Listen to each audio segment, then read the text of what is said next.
Sylvain Bartholomeu, en fait, derrière chaque projet de franchise, il y a quand même une question qui se pose, qui est la répartition de la valeur entre les franchiseurs et les franchisés. Oui, à un moment donné, s'il y en a un qui perd dans le système, ça ne peut pas fonctionner durablement. Et ça va créer beaucoup de frustration, ça va de soi. Donc il faut toujours se poser la question de comment on valorise en fait, les prestations, ce qu'elles apportent et qui gagne quoi dans le système. Et il y a un élément quand même extrêmement important à prendre en compte, c'est que les contextes économiques évoluent beaucoup.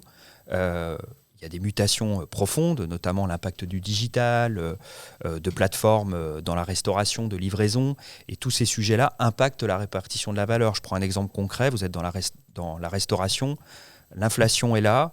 Les plateformes digitales sont là. Donc vous êtes obligé d'augmenter vos prix pour absorber les commissions de plateformes type Deliveroo ou Uber Eats.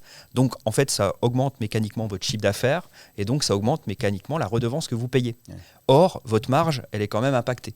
Donc ça pose des questions en fait de savoir refaire un reset de modèle ou se reposer la question en cours de développement de est-ce que la répartition de la valeur est juste et est-ce que tout le monde gagne dans le système.